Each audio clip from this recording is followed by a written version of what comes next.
நம்ம யாரு? முன் குறிக்கப்பட்டவர். ஒண்ணும் இல்ல, இப்போ இந்த மைக்க புடிச்சிட்டதுனால நாங்க ஒண்ணும் அவ்வளவு பெரிய ஆள்லாம் கிடையாது. மைக்க பிடிக்காம கீழே எப்படி பேசுறோமோ அதெல்லாம் பேசும். பேசினாதான் நமக்கு வேதத்தோட அர்த்தங்களை ரகசியங்களையும் கருத்து வெளிப்படுத்துவோம். ஒரு வார்த்தை சொன்னா அதுக்கு உங்களோட சைட்ல இருந்து என்ன தெரியுதுன்றத நான் கத்துருக்கேன். சில நேரம் உங்ககிட்ட கத்துற எங்களுக்கு வெளிப்பாடுகளை கொடுப்பாரு. இந்த விஷயம் தான் அவசியம் கொடுப்பாரு. நாம மட்டுமே பேசிட்டு இருந்தா அது சரியா வராது. எல்லாரும் பேசணும். இதுதான் உண்மையான சத்தியம். சொந்த மைக்கில் குடிச்சு நான் மட்டும் ஜீவன் போயலாம் ஒரு மட்டும் இல்லை. சத்தியம் சத்தியம் போனா மட்டும் சத்தியம் சத்தியங்களை விடுதலையாக்கும். ஒரு அக்கா மட்டும்தான் விடுதலையாக்கி சத்தியத்தை அறிவீர்கள் சத்தியம் உங்களை எல்லாமே சொல்லுங்க. சத்தியத்தை அறிவீர்கள் சத்தியம் உங்களை விடுதலையாக்கும். சத்தியத்தை நாம அறிஞ்சு கொண்டாட சத்தியம் நம்மளை விடுதலையாக்கும். சின்ன ஒரு கதை சொல்றேன் கேளுங்க. ஒரு இடத்துல ஒரு தாய்மா ஒரு குடும்பம், கணவன் இல்லாத ஒரு குடும்பம். அந்த குடும்பத்தில் 2 குழந்தைகள், சின்ன குழந்தைங்க. அந்த அம்மாவுக்கு உடல்நிலை சரியில்லை. அந்த அம்மாவுக்கு உடல்நிலை சரியில்லை. அவங்க அப்பப்போ சோறு படுத்துப்பாங்க. அவங்களால வேலைக்கு போக முடியாது. பள்ளிக்கு வருது கேட்கும், பசிக்குமா எல்லாம் சாப்பிட்டு இருக்காங்க. அந்த குழந்தைக்கு அந்த அம்மா சொல்லுவாங்க, இன்னைக்கு பொறுத்துக்க நான் ஏதாவது செஞ்சு தரேன். அப்புறம் ஏதாவது ஒரு பண்ணி ரெடி பண்ணி காலையில் போகும்போது சொல்லிட்டு போவோம். இந்த மாதிரி இருக்குமா, பசிக்கு சாயங்காலம் எதாவது செஞ்சுக்கோ. அந்த அம்மா சொல்லுவாங்க, அம்மாவுக்கு உடம்பு சரியில்லைம்மா, நீங்க ஒன்று பண்ணுங்க. நீங்க ஜெபம் பண்ணும் போது உங்களுக்கு சாப்பாடும் அம்மாவுக்கு மாத்திரையும் வேணும்னு கர்த்தருக்கு தெரியப்படுத்துங்க. ஆண்டவருக்கு ஜெபம் சொல்லுங்க, கர்த்தருக்கு கொடுக்கலாம் அப்படின்னு அம்மா சொன்னாங்க. சரி, இந்த குழந்தைங்க என்ன பண்ணுச்சு, ஜெபம் பண்ணிட்டு வெறுமனே ஜெபம் பண்ணா எப்படி அப்படின்ட்டு ஒரு போஸ்ட் கார்டு, அப்பெல்லாம் போஸ்ட் கார்டு இல்லையா, அந்த போஸ்ட் கார்டில் எடுத்து டியர் காட் அப்படின்னு தலைப்பு எழுதிட்டு, எங்க அம்மாவுக்கு உடம்பு சரியில்லை, எங்களுக்கு பசிக்குது, எங்க தங்கச்சிக்கு பசிக்குது, இதனால சாயங்காலம் எங்களுக்கு என்ன வேணும், சாப்பாடு வேணும், எங்க அம்மாவுக்கு மருந்து வேணும், இதெல்லாம் வாங்கி கொடுங்க அப்படின்னு போட்டுட்டு பூ அட்ரஸ் எங்க எழுதும், காட் அப்படின்னு போட்டு போஸ்ட் மாஸ்டர் எல்லாத்தையும் போஸ்ட் மாஸ்டர் கலெக்ட் பண்றாரு. எல்லாத்தையும் எடுத்து பார்த்துட்டு அந்த கார்டை மட்டும் பார்த்துட்டு சொல்றாரு, இந்த பார்ப்பா அவங்க பிரிக்கிற இடத்துல இங்க பார்ப்பா, இந்த டூ அட்ரஸ் டூ கார்டு போட்டு விட்டு சாப்பாடு வேணுமா மருந்து வேணுமா, நான் எந்த கார்டு கிட்ட போய் அதை கொடுக்கட்டும் அப்படின்னு சொல்லி அவங்க சிரிச்சாங்க. சிரிக்கும் போது அங்க உள்ள இந்த போஸ்ட் மாஸ்டர் அம்மா வந்து சொன்னாங்க, இந்த லெட்டர் உங்களுக்கு வந்தது இல்ல, இந்த லெட்டர் யாருக்கு வந்தது, எனக்கு வந்தது. அந்த லெட்டரை வாங்கிக்கிட்டு அவங்க அம்மாவுக்கு தேவையான மருந்தும் அந்த குழந்தைங்களுக்கு தேவையான உணவும் வாங்கிட்டு போயிட்டு அந்த ராத்திரி அந்த குழந்தைகளோட வீட்டுல உட்காந்து சாப்பிட்டுட்டு அவங்களோட தேவைகளையும் சந்திச்சுட்டு வந்தாங்க. கர்த்தருடைய பரிசுத்த நாமத்துக்கு ஸ்தோத்திரம். அந்த லெட்டர் யாருக்கு எழுதணும்னு அந்த குழந்தைகளுக்கு தெரியாது. கார்டுக்குன்னு ஒரு பேரை போட்டு எழுதி அனுப்பிச்சுட்டாங்க. ஆனா கர்த்தருக்கு தெரியும் இந்த லெட்டர் யாருக்கு போய் சேரணும்னு. ஏன்னா கர்த்தருக்கு சகலமும் தெரியும். கர்த்தர் சொல்லுவாரு, உன் வீட்டுல 7 வயசுல ஒரு காளை இருக்குது பாரு, அந்த காளையை கொண்டு வந்து பலி கொடு, அந்த பலியை நான் அங்கீகரிப்பேன்னு. கர்த்தருக்கு தெரியும் 7 வயசுல உன் வீட்டுல காளை இருக்குன்னு. கர்த்தருக்கு தெரியும் உன் கருவுல என்ன குழந்தை இருக்குன்னு. கர்த்தருக்கு தெரியும் உன் கருவுல எந்த குழந்தைய வைக்கணும்னு. அப்போ கர்த்தர் எதையுமே முன்குறித்து வைத்திருக்கிறார். அப்போ உன்னையும் என்னையும் கர்த்தர் முன்குறித்து இங்க அழைச்சு வந்திருக்கிறார். அதிக நிச்சயம் தானே? ஆமென் ஆமென். அப்ப கர்த்தர் உயிரோடு இருக்கிறாரா இல்லையா? ஆமென். இதுக்கு ஆமென் ஒரு விஷயம் கேட்டுங்க. கர்த்தர் நமக்கு முன்பாகவே 7 மணிக்கு சபை, ஒரு நான் உங்களுக்கு சொன்னதான்னு தெரியல, 5 மணிக்கு சபை உங்களுக்கு சொல்லியிருக்கேன் சொல்லலாம்னு நினைக்கிறேன். 5 மணிக்கு சபை, 5 மணிக்கு சர்ச் மெசேஜுக்கு போறோம். நான் 5:20 போறேன். 5 மணிக்கு தான் முதல்ல சுற்றுலா சர்ச்சுக்கு போகும்போது 5:20 தான் போறேன். நான் 5 மணிக்கு தானே சபை, 5 மணிக்கா வந்துருவாங்க. நான் 5:20 போறேன். சபை நிறைஞ்சு இருக்குது. கடைசியா போனாலும் நானா தான் இருப்பேன். ஆமென். நான் போயிட்டு பலிபீடத்தை சொல்லிட்டு மன்னிச்சிருக்கேன், லேட்டா வந்துட்டேன். ஆனா இந்த காரியம் எதுக்கு நான் உங்களுக்கு சொல்றேன்னா, நீங்க எத்தனை மணிக்கு சபை அந்த நேரத்தை குறிக்கிறாங்களோ அந்த நேரத்துக்கு முன்னாடி உனக்காக தேவனிங்க பொய் இல்ல, அனுபவம். சும்மா ஏதோ வந்து வாரத்துக்கு ஒரு முறை இல்ல மாசத்துக்கு ஒரு முறை பூஸ்ட் பண்ணிட்டு போனதுக்காக சொல்றது அனுபவம். கர்த்தர் எனக்கு முன்பாக உனக்கு முன்பாக என் பிள்ளைங்க இன்னைக்கு வருவேன்னு அவருக்கு ரொம்ப வெயிட் பண்ணிருக்காங்க. ஆமென் ஆமென். கர்த்தருக்கான நேரத்தை நம்ம கர்த்தருக்கு முதல்ல கொடுக்கணும். கர்த்தருக்கான நேரத்தை நம்ம கொடுக்கலன்னா அவருக்கான நேரத்தை கொடுங்க. கர்த்தருக்காக காத்துருங்க, நேரத்தோட வந்துருங்க. கர்த்தருக்கு நாமத்துக்கு ஸ்தோத்திரம். முதல் வசனம் படிங்க. 1 சாமுவேல் 27 முதல் வசனம்.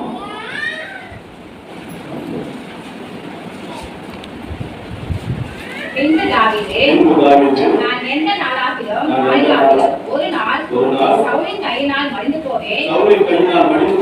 சகல இஸ்ரவேலின் எல்லைகளில் எங்கேயாவது என்னை கண்டுபிடிக்கலாம் என்ற நம்பிக்கை அற்றுப்போகம் படிக்கும்.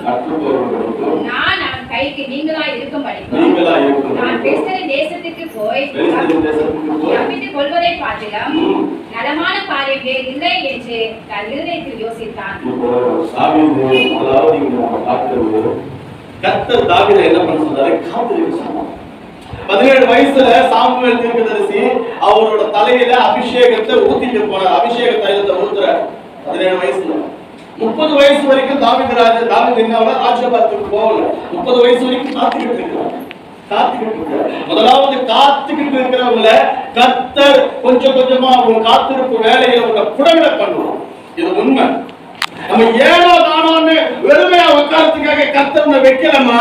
கர்த்தர் வச்சதுக்கான நோக்கம் இந்த பகுதியில உன்னை பிரகாசிக்க செய்யணும். அதுக்காக தான் கர்த்தர் கொண்டு வந்து நீங்க உட்கார வச்சிருக்காரு. சும்மா நீ இந்த நேரத்துல வந்து உட்கார்ந்துட்டு போல.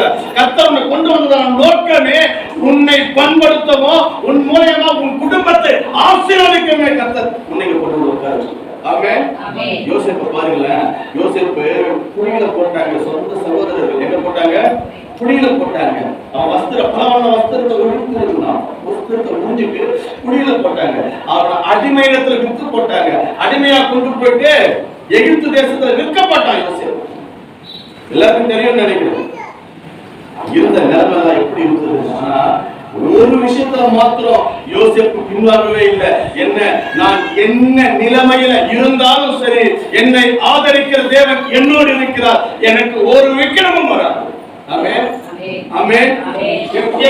என் சூழ்நிலை அப்படிதான் இருக்குது. வனாந்திர மாதிரி நான் போய்கிட்டு இருக்கேன். எனக்கு அடுத்து என்ன நடக்கும்ன்றது தெரியாத ஒரு சூழ்நிலை.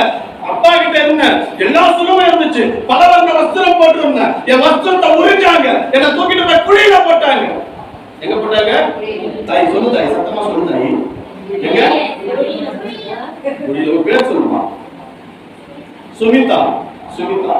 இப்ப நீ யோசிச்சு பாரு, உன்னை தூக்கிட்டு போய் ஒரு குழியில போட்டுறாங்க. நம்மளா இருந்தா என்ன சொல்லுவோம்? குழியில போட்டாங்க. இந்த ஆண்டவரை நம்பி போகல, இவ்வளவு பெரிய குழியில போட்டாங்க, சொந்தக்காரங்க போட்டாங்க. இது ஒரு நேச்சுரல் கேரக்டர். இதுதான் ஒரு மனித இயல்பு. இது என்ன இப்படி நல்லா இருந்த என்ன இப்படி திடீர்னு படுகொலையில விழுந்தா எனக்கு அந்த ஆதங்கம் வரும், வராம இருக்காது. ஆனா யோசேப்பு சொல்றாரு பாருங்க, கடைசி வரை கர்த்தரோடு கர்த்தருக்காக ஜீவித்திருந்தார். ஆமென். குழியில விழுந்து அவரை தூக்கி அடிமையா வித்து போட்டாங்க இஸ்மவேலர் இருந்து. முதலாவது அவன் பலவர்ண வஸ்திரத்தை மாற்றி அடிமையின் வஸ்திரத்தை தரிக்க வச்சாங்க. அவன் வித்து போட்ட கொண்டு போயிட்டு போத்திபாரோட வீட்டுல அடிமையா தான் வித்தாங்க. ஆனா அவங்க தட்டில் அவரை உயர்த்தினார்.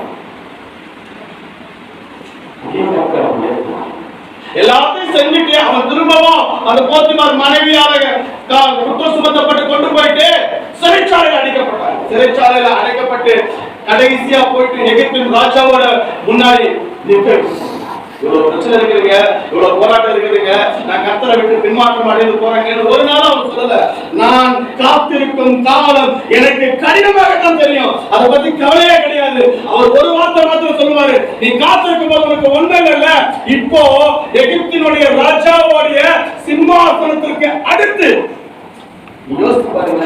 இது வரைக்கும் யாருமே உனக்கு கொடுத்துதான் கர்த்தர் காத்திருக்க வைக்கிறவர். ஆமென் ஆமென். சொல்லுங்களேன் ஆமென். நீங்க வாசித்து பாருங்க. நீங்க அந்த வசனத்தை வாசித்தா தெரியும். 41 அதோட 40வது வசனத்தை வாசிக்கலாம். 41 அதோட 40வது வசனம். நீ என் அரண்மனைக்கு அதிகாரியா இருப்பாய், உன் வாக்கின்படியே என் ஜனங்கள் எல்லோரும் அடங்கி நடக்க கடவர்கள். சிங்காசனத்துக்கு மாத்திரம் நான் உனக்கு பெரியவனாயிருப்பேன். வேற ஒண்ணுமே கிடையாது. மத்த எல்லாமே உனக்கு கீழ்ப்படிந்துதான். காத்திருக்க யாருமே எதிர்பார்க்காதபடி கர்த்தர் என்னை கொண்டு போய் வைக்கின்ற அந்த ஸ்தலம் எப்படி இருக்குதுன்னா, இதுவரைக்கும் என்னை யாரும் அமர வைக்காத ஒரு சிங்காசனத்துல கொண்டு போயிட்டு என்னை அமர வைக்கிறார். ஆமென், ஆமென். நம்புறவங்க ஆமென் சொல்லுங்க. ராஜாவுக்கு அடுத்து பல மந்திரிகள் இருப்பாங்க இல்லக்கா, இருப்பாங்க இல்ல, மந்திரிகளுக்கெல்லாம் தனித்தனியா இருப்பாங்க. ஒரு மந்திரி இவர் இதுக்காக தான், இவர் ஒரு மந்திரி இவர் இதுக்காக தான். இப்போ அப்படிதான் இருக்கு. முதலமைச்சர் எல்லா அமைச்சர்களும் தனித்தனி துறை இருக்கு. ஆனா யோசேப்புக்கு தனித்தனி துறை கொடுக்கல. யோசேப்புக்கு என்ன கொடுத்தாரு? சகலத்தையும் உனக்கு கீழ்ப்படுத்தி சிங்காசனம் மாத்திரம் நம்ப உனக்கும் எனக்கும் மேலே இருக்குது, அதை தவிர மற்ற எல்லாமே உனக்கு கீழ்ப்படுத்தினாரு. யோசித்து பாருங்க, எந்த அளவுக்கு கர்த்தர் அவரை மேன்மையா கொண்டு போய் உட்கார வச்சாருன்னா, இன்னைக்கு நம்ம நிலைமை அப்படிதான் இருக்கு. பல பேர் யோசிச்சிருப்பாங்க, என்ன இவங்க சர்ச்சுக்கு போய், என்ன இவங்க கிறிஸ்துவிட்ட போயிட்டு, என்ன இவங்க ஆண்டவரை கும்பிட்டு இவங்களுக்கு என்ன நன்மை நடக்க போகுதுன்னு சொல்லலாம்.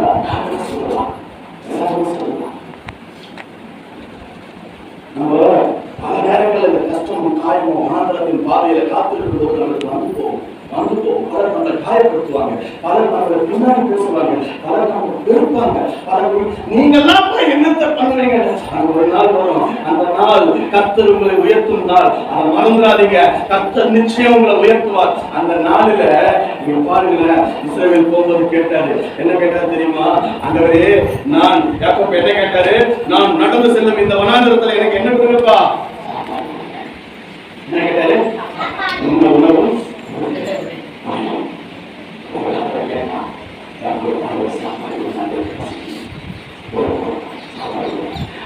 ஒரு நாள் வந்து ஆண்டவர் கண்ணுல வச்சுட்டு இருக்காரு. நீ கேட்டீங்க சாப்பாடு தானே கேட்ட, ஆனா இன்னைக்கு உன் மகன் யோசேப்பை வைத்து உலகத்துல இருக்கிற அத்தனை பேருக்கும், அத்தனை தேசங்களுக்கும், உன் குடும்பத்தில் இருக்கிற ஒவ்வொரு உறுப்பினர்களுக்கும் அந்த யோசேப்பை கொண்டு ஆகாரம் கொடுக்க வைப்பேன். அதுவே தேவ திட்டம். ஆமென், ஆமென். சத்தமா சொல்லுங்க. ஆமென். தேவ திட்டம் எப்படி இருக்குது? எனக்கு எது நடந்தாலும் சரி, அது கர்த்தர் முன்குறித்தே நடத்தி கொண்டிருக்கிறார். முன்குறித்தே நடத்தி கொண்டிருக்கிறார். முன்குறித்த நேரத்துல, காத்திருக்கிற காலத்துல தயவா சொல்றேன், கர்த்தரை விட்டு பின்மாற்றம் அடைகிற அந்த காலத்தை மாத்திரம் தாவீது அவர்தான் செஞ்சார். என்ன போறாரு? தாவீது அவர்தான் செஞ்சு பெலிஸ்தருடைய தேசம்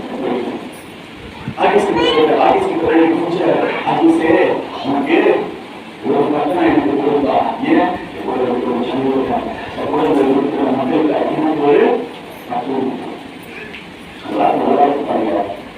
நான் என்னை எப்பவாவது சவுல் பார்த்தா கொன்னுவோம்.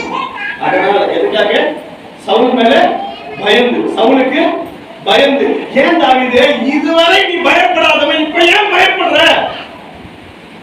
இதுவரைக்கும் தாவீது பயந்தானா? இதுவரைக்கும் சவுல் கூட தாவீது இருந்தான்ல, அப்பவும் ஈட்டி எடுத்து தாவீதை கொலை பண்ண முயற்சி பண்ணான்ல, அப்பவும் கர்த்தர் காப்பாற்றினார் இல்ல, இதுவரை காப்பாற்றினவர் இனியும் காப்பாற்றுவார் என்ற அந்த நம்பிக்கை ஏன் எடுத்து போடுது?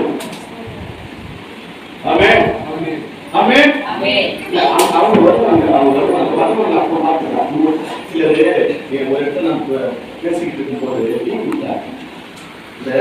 எல்லாம் பேசிக்கிட்டு பாஸ்டுக்கு ஏன் உபதேசம் போற இருக்கும் எல்லாருடைய மனமும்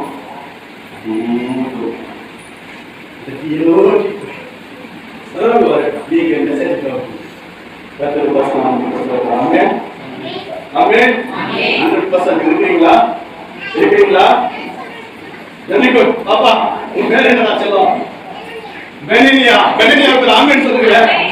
ஆமென். கர்த்தருடைய பரிசுத்தத்துக்கு ஸ்தோத்திரம். பெனினியா மாதிரி ஒரு நாள், அதாவது உண்மையா சொல்றேன், வேதத்துல அதான் சொல்லிக்கிறது, சிறு பிள்ளைகளை போல நீங்க மாறாவிட்டால் தேவனுடைய ராஜ்யத்தில் யோசிச்சு பாருங்க, என்ன அழகா செஞ்சு பாருங்க. அந்த குழந்தை இருக்கிற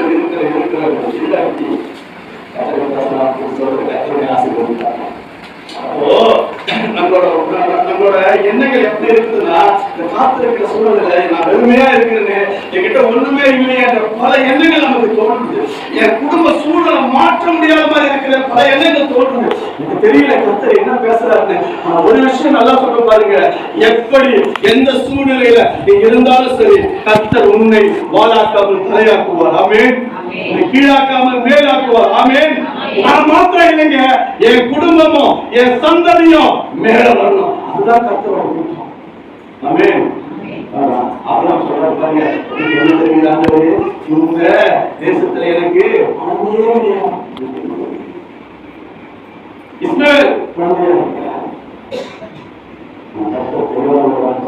என்ன சொன்னாரு, நான் இந்த தேசத்தை உனக்கு வம்சத்துக்கும் இந்த தேசம் எனக்கு கிடைக்கும் முன்னே என்னுடைய வம்சம் எனக்கு கிடைக்கும். எனக்கு வாக்குத்தத்தம் அதுதான், நான் இந்த நிலைமையில மாறுறதுக்கு முன்னாடி என் சூழ்நிலைகளையும் கர்த்தர் மாற்றுவார். அப்படின்னு சொல்லுங்களேன். பல நேரங்கள்ல நம்முடைய எண்ணங்கள் இப்படி இருக்குது, என் சூழ்நிலை மாறாதா, என் சூழ்நிலை இந்த படியை விட்டு மேல வராதா, இது மாறி மாறி மாறி மாறி நம்ம சொல்லிட்டே இருக்கிறோம். ஆனா கர்த்தர் முன்கூட்டியே முன்னே சுத்தம் பண்ணி வைத்திருக்கிறார். ஏசாயா 42:9 எடுக்க வேண்டாம், எழுதிக்க. ஏசாயா 42:9 காலத்தில் தெரிவிக்கப்பட்டவர்கள் இதோ நிறைவேறும், நானே அதை உனக்கு அறியப்படுத்துகிறேன், தெரியப்படுத்துகிறேன். நான் என்ன சொன்னனோ அதை செய்திருக்கிறேன். நான் உனக்கு என்ன திட்டம் வைத்தேனோ அதை நடத்தி இருக்கு. நான் என்னப்பா சொன்னேன், ஆண்டவர்கிட்ட கேட்கிறேன், எனக்கு என்ன ஆண்டவரே என் திட்டம், எனக்கு என்ன நீங்க செஞ்சு வச்சிருக்கீங்க, எனக்கு என்ன கொடுக்க போறீங்க. அப்ப எப்படி அவங்களை கேட்க முடியும்? காத்திருக்கும் நேரத்துல கர்த்தருடைய பாதத்துல நின்று கேட்டு பாருங்களேன், ஆண்டவரே என் வாழ்க்கையின் சூழ்நிலை மாறணும், என் பிள்ளைகளோட காரியம் மாறணும், என் சூழ்நிலை கொஞ்சம் கொஞ்சமா மேல வரணும், இதற்கான திட்டத்தை நான் எப்படி அறிந்து கொள்வோம்?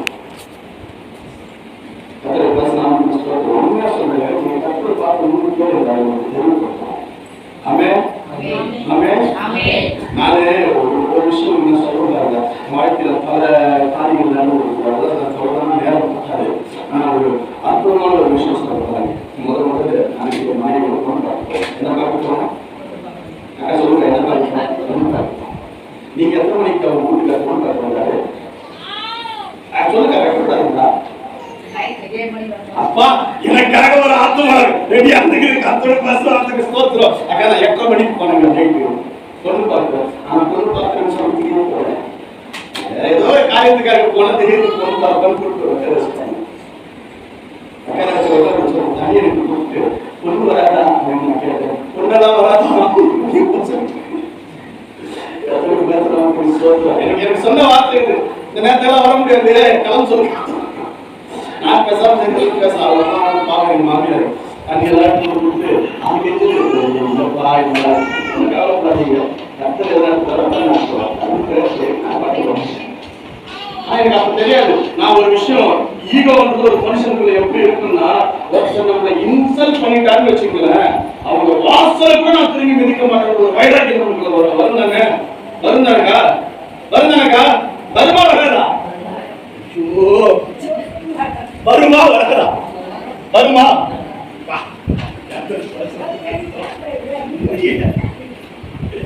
அப்போ அப்படிதான் வந்திருக்கணும். கஷ்டப்பட்டு திட்டத்தை ஆல்ரெடி போட்டு வச்சிருக்கீங்க. ஏன் இப்படி நடக்குதுன்னு நான் திரும்ப அதை பார்க்கல. நான் ஏதோ ஒரு வேலையா டைசஸ் ஆபீஸுக்கு போயிட்டு இருக்கேன். அப்போ போன் பண்ணி இந்த மாதிரி பார்க்கறதுக்கு அவங்க அப்பா சொன்னாங்க, நான் அப்பதான் போய் பார்த்தேன். ஆனா இந்த சூழ்நிலைகள் உங்களுக்கு ஏன் நான் சொல்றேன்னா, ஒருத்தர் நம்மளை இன்சல்ட் பண்ணிட்டா திரும்பவும் அவர்களை நம்ம போய் பார்க்கறதுக்கு நினைச்சு கூட பார்க்க மாட்டோம். ஏன்னா அது என் தன்மானத்துக்கு இருக்கு. ஆனா கர்த்தரோட திட்டம் பாருங்க, நீ எங்கன்னா சுத்தமாவே உங்களுக்கு எலும்பு அங்கதான் வச்சிருக்க. எங்கன்னா சுத்து எலும்பு அங்கதான் இருக்குது. நீ அந்த எலும்பை எடுத்தாதான் உண்டு, வேற எலும்புனா கிடைக்காது, மண்ணை வச்சு முடிக்கும். ஆமே கத்திர பஸ் நம்ம கிட்ட சொல்றோம். என் மனைவிக்கு எனக்கும் கொரோனா டைம்ல திருமணம் ஆச்சு.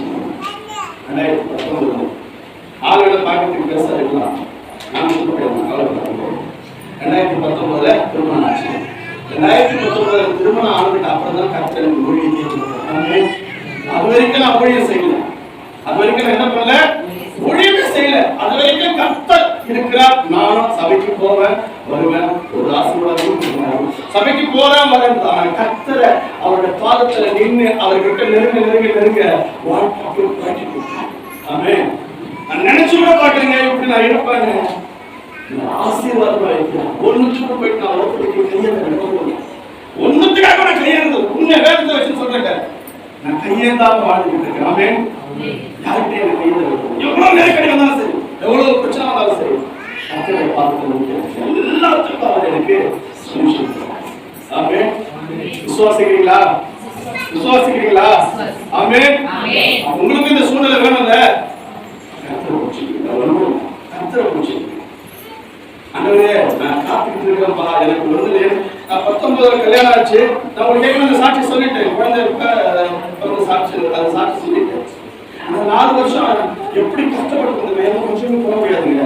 ஒரே ஒரு மாசம், 3 மாசம் ஆச்சு, 4 மாசம் ஆச்சு, அவ்வளவுதான்.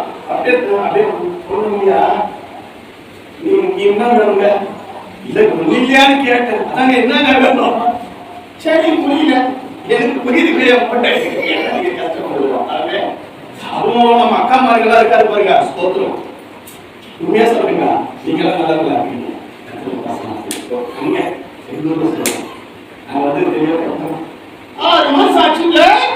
அவங்க கேட்கிற சுதியே உள்ள இழுத்துட்டு போவோம். நான் ஆண்டவரே நீங்க சாப்பாடு கிடைக்காத போகிறது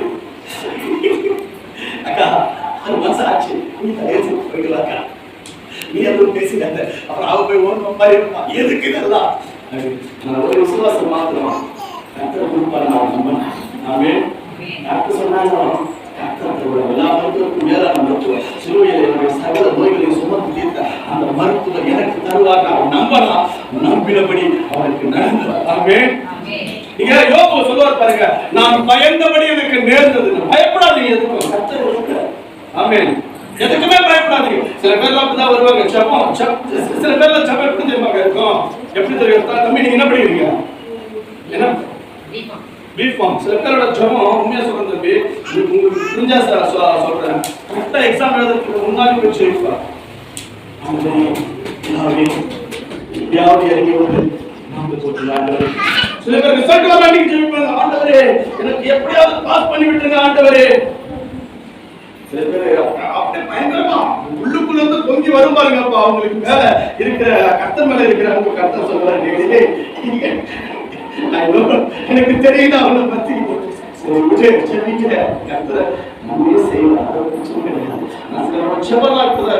ஏதாவது ஒரு தேவைக்காக தான் கர்த்தரை தேடணும். தேவைக்காக இல்லைங்க, கர்த்தர் சதாகாலம் எப்படின்னா அந்த இளையகுமார் போயிட்டு எல்லாத்தையும் அழிச்சுட்டு வரும்போது அவரோட தகவல் என்ன பண்றாரு? அவன் தூரத்துல வரும்போது அவனை பார்த்து ஓடி போய் அவனை கழுத்தை கட்சி கொண்டார். எதுக்கு? என் பையன் திரும்பி வந்துட்டா இன்னொருத்த யாரும் அவனை குற்றம் சொல்லிடக்கூடாது. நான் தேவன், நான் தகப்பன், என் மகனை ஆற்ற வேண்டும், தேற்ற வேண்டும். அவனுக்கு என்ன பிரச்சனைனா இருக்கட்டும், ஏதோ எனக்கு அவனுடைய ஆத்மாவை 100 ஆண்டுகள் 100 ஆண்டுக்காக அனுமதிக்கிற ஆண்டவர் நம்ம கூப்பிடுறாங்க. ஆமென். ஆமென். சத்தமா சொல்லுங்க. ஆமென். கர்த்தர் இன்னும் அதிகமா நம்மளை நடத்தும்போது, உலகத்தின் பாதையை காத்திருக்கும் போது கர்த்தர் நம்ம அப்படியே பண்படுத்திட்டே வர எவ்வளவு தூரம் பண்படுறோமோ அவ்வளவு தூரம் கர்த்தர் நம்மளை மேன்மையா மாற்றுவார். அதுல ஒரு சந்தேகமும் கிடையாது. ஆமென். எத்தனை பேருக்கு இந்த அனுபவம் இருக்குது? எத்தனை பேர் நான் காத்திருக்கிறேங்க, எனக்கு ஒண்ணுமே நடக்கலைங்க, நான் காத்திருக்கிறேங்க, எனக்கு ஒண்ணுமே ஆகலைங்கன்னு சொல்லி பண்றேன். எத்தனை பேர்? நான் அப்படிதான் இருந்தோம். நான் கர்த்தர் மாற்ற இன்னும் அதிகமாய் பிரகாசிக்க அவர் முன்கூட்டியே அவர் திட்டம் வச்சிருக்கிறாருங்க, அதன்படிதான் நடக்கும். இப்போ கர்த்தர் பூமியை உண்டாக்குறாரு. சூரியன் எத்தனையாவது நாள் உண்டாச்சு?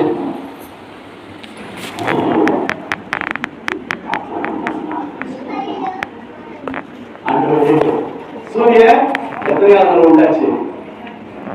2வது நாள் உண்டாச்சு. ஒரு சீட்டு போடுறப்ப 2 நாள் முன்னாடி சரி விடுங்க, நான் ஒரு கேள்வி கேட்ட 9வது பேர் 4வது நாள் உண்டாச்சு. ஆமென். எத்தனையாவது நாள் சூரியன் உண்டாச்சு? 4வது நாள். திரும்ப சொல்லுங்க, எத்தனையாவது நாள் சூரியன் உண்டாச்சு? எத்தனையாவது நாள் நான் உண்டானேன்? சொல்லுங்க, எத்தனையாவது நாள் நான் உண்டானேன்? 6வது நாள். 7வது நாள் ஓய்வு கொடுத்தார், எல்லாத்தையும் முடிச்சுட்டு 7வது நாள் ஓய்வு கொடுத்தார். 6வது நாள் மனுஷன் உண்டாக்கி, 4வது நாள் சூரியன் உண்டாச்சு. வேதம் ஆதியாகமம் 1ஆம் அதிகாரம் 2ஆம் அதிகாரத்துக்கு நீங்க படிங்க, படிச்சு பாருங்க, உங்களுக்கு தெளிவா புரியும். அப்போ சூரியன் உண்டாகிறதுக்கு முன்னமே வெளிச்சம் இருந்துச்சா இல்லையா? அது கொஸ்டின். 1ஆம் அதிகாரம் 1ஆம் படிங்க. தேவன் வெளிச்சம் உண்டாக கடவுளே என்றார், வெளிச்சம் உண்டாயிற்று. என்ன உண்டாக கடவுளே என்றார்? வெளிச்சம். அது எத்தனை நாள்? முதல் நாள். சூரியன் உண்டாகிறதுக்கு முன்னாடியே வெளிச்சம் இருந்துச்சா இல்லையா? சொல்லுங்க. சூரியன் உண்டாகிறதுக்கு முன்னாடி வெளிச்சம் இருந்துச்சு இல்ல? அப்ப அங்க வெளிச்சமா இருந்தது யாரு? ஆண்டவர். ஆமென், ஆமென். சத்தமா சொல்லுங்க. ஆமென். நீங்க ஒரு விஷயம் நல்லா படிங்க. ஏசாயா 60 அதோட 1 2வது வசனத்தை எல்லாம் எடுத்து வாசிங்க. எல்லாம் எடுத்து வாசிங்க. ஏசாயா 60 அதோட 1 2 வசனங்களை வாசிங்க. எல்லாரும் எடுத்து வாசிங்க. எல்லாருமே வாசிங்க. எழும்பி பிரகாசி, உன் ஒளி வந்தது, கர்த்தருடைய மகிமை உன்மேல் உதித்தது.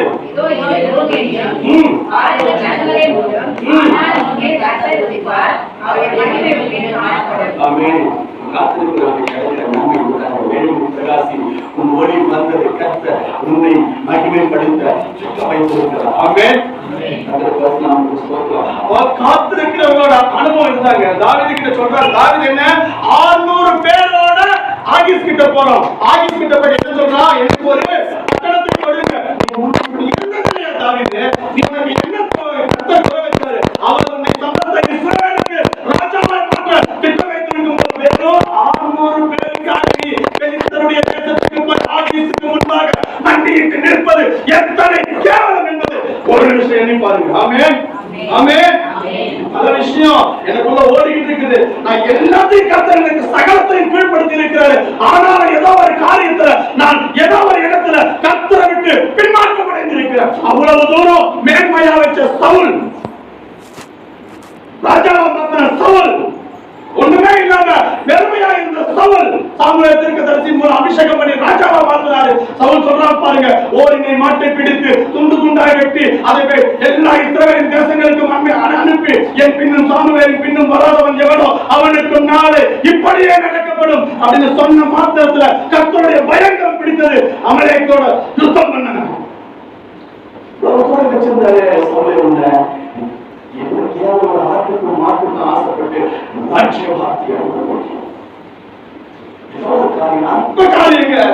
ராஜ்யத்தை கையில கொடுத்த ஆண்டவருக்கு ஆட்களை மாட்டையை கையில கொடுக்க தெரியாதா? ஆமென். ராஜ்யத்தை கொடுத்திருக்கிறாரு எனக்காக. ராஜ்யத்தின் புத்திரர்களால் நம்மை சுயராகம் செய்திருக்கிறாரு. அப்ப இந்த அற்ப காரியத்தை கையில கொடுக்கிறது ஆண்டவருக்கு லேசான காரியமாச்சு. சாமுவேல் கேட்கிறார், அப்போது என் காதிலே ஒலிக்கும் அந்த ஆடுகளின் மாடுகளின் சத்தம் என்ன? உம்முடைய தேவனுக்கு பலியிட நான் அதை கொண்டு வந்தேன். யாருடைய தேவனுக்கு? இதுவரை என்னுடைய தேவனாக இருந்தவர் இப்போ உம்முடைய தேவனாக. ஏன்? பின்மாற்றம். பின்மாற்றம். கர்த்தரிலிருந்து ஏதோ ஒரு காரியத்துல பின்மாற்றம்.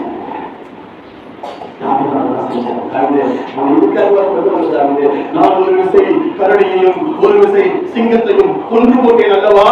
அது யாரால? கர்த்தர் முன்னாடி இருந்ததுனால. இப்போ பெலிஸ்தரோட தேசத்துக்கு போய் நிக்கிற காரணம் கர்த்தர் உன்னோடு இல்லாததுனால அல்லவா? ஆமென், ஆமென். சத்தமா சொல்லுங்க. ஆமென். கர்த்தர் என்னோடு இருக்கும்போது நான் சகலத்தை மேற்கொள்வேன். அவர் என் பட்சத்தில் இல்லைன்னா நானும் பெலிஸ்தரோட தேசத்துக்கு நான் போய் நிற்கிறேன். 600 பேருக்காக, இத்தனை லட்சம் பேரை உனக்காக வச்சிருக்கிறீங்க. 600 பேருக்காக நீ பயந்து கொண்டு போயிட்டு அந்த மக்களுக்காக நீ என்ன பண்ற? போயிட்டு ஆகீஸ் கிட்ட நிக்கிறியே. இதுவா காரணம்? இதுக்காக கர்த்தர் நம்மளை முன்குறிக்கலைங்க. நம்மளை முன்குறித்தது ஏதோ ஒரு பெரிய திட்டத்தை உண்மையில வைத்து அந்த திட்டத்தை நிறைவேற்றுவதற்காக. என்னைக்காக உருவாக்கப்பட்ட திட்டம் நிறைவேறும் வரை கர்த்தர் என்னை வழிநடத்துவார். காத்திருக்க காத்திருக்க இன்னும் அநேக அற்புதங்களை கர்த்தரின் வாழ்க்கையில நடத்திக்கிட்டே இருந்தார். தாவீது சொல்ற வார்த்தை அற்புதங்க.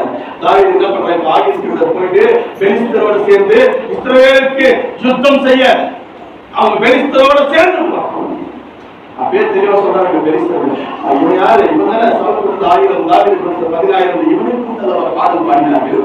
இவனை குறித்து தானே சொன்னார்கள். இவன் தான் அவனுக்கு ஹீரோ. இவன் யாருப்பா? என் ஹீரோ. அவன் தலையை வெட்டி பண்ணவன் இவன் தானே. கோலியாத் தலையை வெட்டது இவன் தானே. கோலியாத் பெலிஸ்தரின் மிகப்பெரிய மான்ஸ்டர். அவனை தலையை வெட்டி போட்டது இந்த தாவீது தானே. இவனான நம்முடைய யுத்தத்திற்கு வரப்போகிறான். இவனை இவர்களோடு விட்டு வைத்தா இவன் போய் இஸ்ரவேலுக்கு எதிராக யுத்தம் பண்ணினா நாளை நிச்சயமாக இஸ்ரவேலிலே இவன் போய் சேர்ந்தாலும் இவனை ராஜாவாக ஏற்றுக்கொள்ள அவர்கள் மாற்றணும், ராஜாவாக மாற்றணும்னா ஒரு போருக்கு அவன் போனான்னா மினிமம் 40 நாள் அவங்க. நீங்க 30வது அதிகாரத்தெல்லாம் படிச்சீங்கன்னா தெரியும். அவங்க வந்து மொத்த பேரையும் கொள்ளையிட்டு போனாங்க.